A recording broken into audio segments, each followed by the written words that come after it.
Hey, Mark Savage here with Savage on Wheels. Today we're driving Genesis.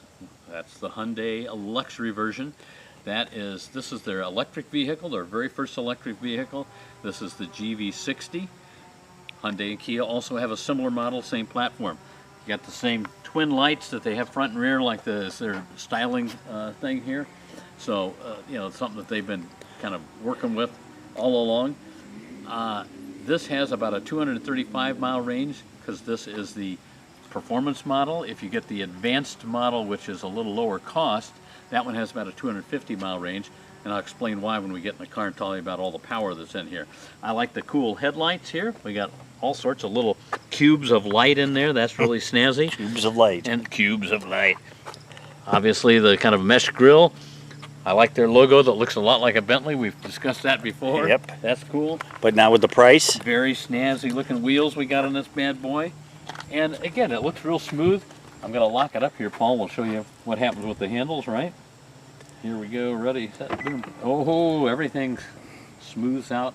This is a kind of a crossover version, obviously. We'll undo that. And of course, in back, we got a spoiler. We got the twin lights and a hatch, a fair amount of space here, a little bit of storage underneath to put the plug in. I'm sorry, I've still got the plug out because I had it in my garage earlier today. And you know, I think it's a good looking vehicle. I think people are going to like the looks of this one, and it's fast, and we're going to show you that in a minute too. Inside the GV60, all electric, we do have a start button. That's good. Now I'm going to press that, Paul, but you're going to want to watch this. Here's their crystal sphere. The crystal sphere, you hit that, whoop, look at that, it rotates away. Right out of Star Trek. Right out of Star Trek, isn't that cool? Access manual steering column. Transfer helm controls to manual.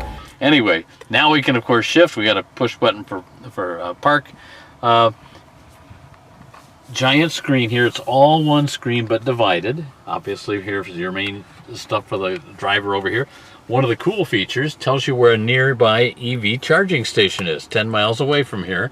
It's about 6 miles from my house, so, or 4 miles, whatever it was. Nonetheless, a nice button here.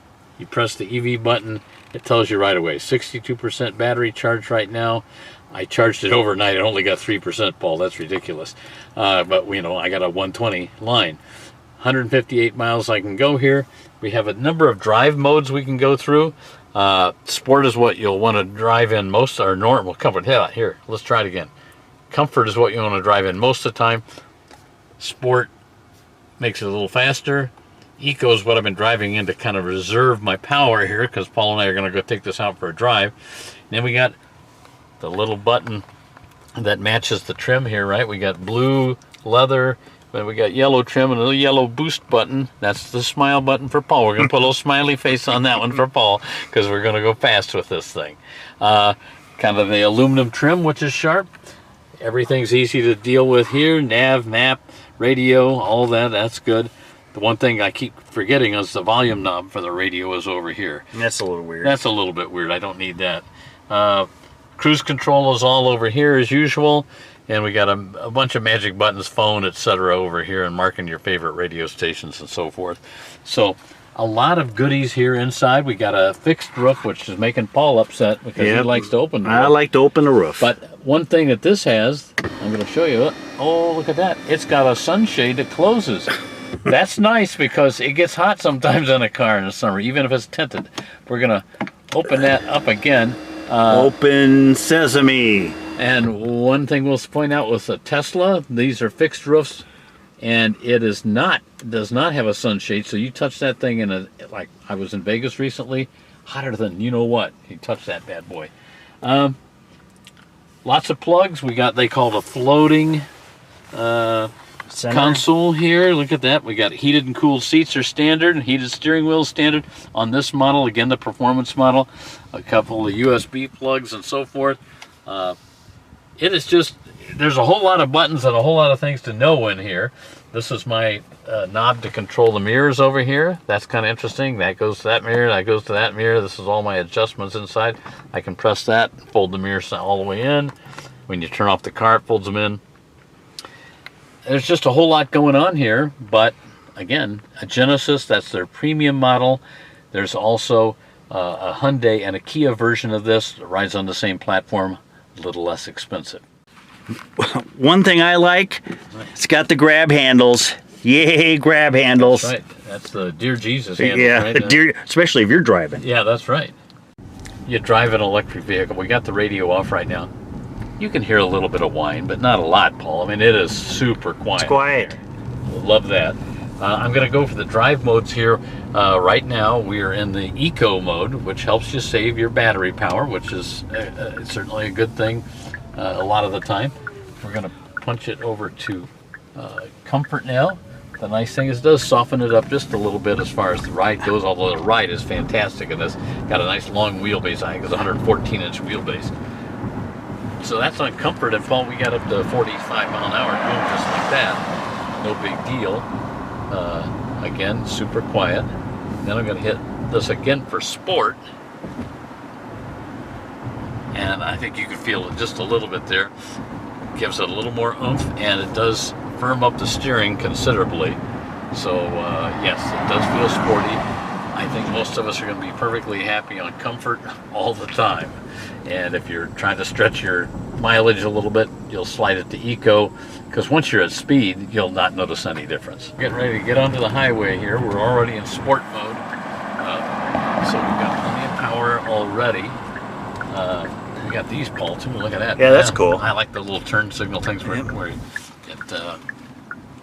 shows you the road. Here we go. Ready? Here's the boost button. Ready?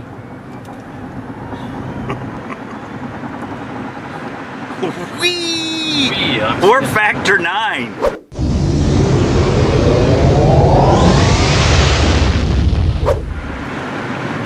Wow.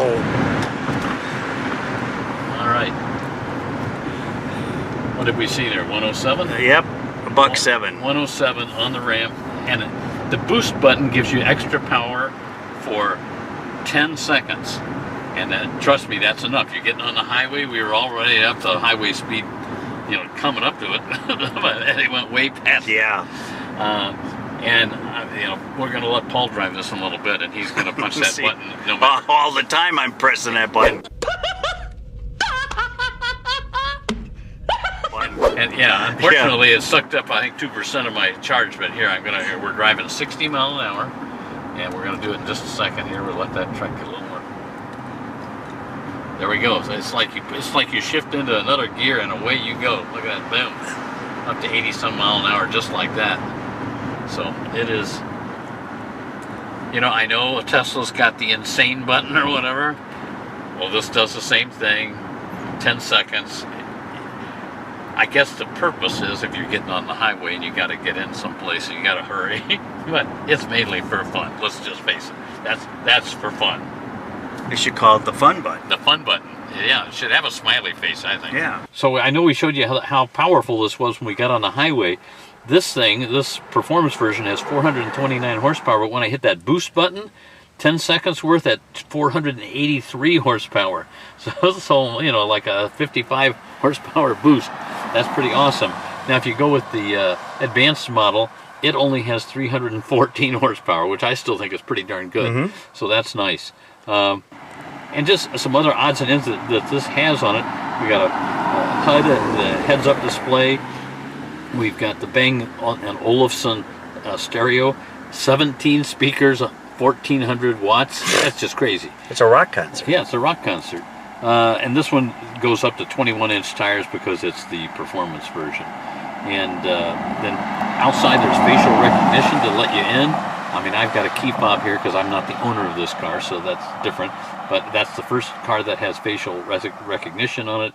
And it has an active noise cancellation system. So that's one reason it's so quiet. So the GV60, there's two models, the Advanced and the Performance. This is the Performance. It's about $69,000. Not much you can add on. The color of the white is like $500 extra, really. For white. Yeah, for white. I mean, it's a nice white. Very nice. Anyway, the Advanced model is $59,000, almost $60,000. So $60,000 to $69,000. You got to decide whether you want the power, you want to save a little money, or you want more mileage, as far as range and so forth. And it's like that's out of Star Trek or Star Wars. Either one, man. Everything's just super cool. Lots of digital stuff inside. It's a lot of fun.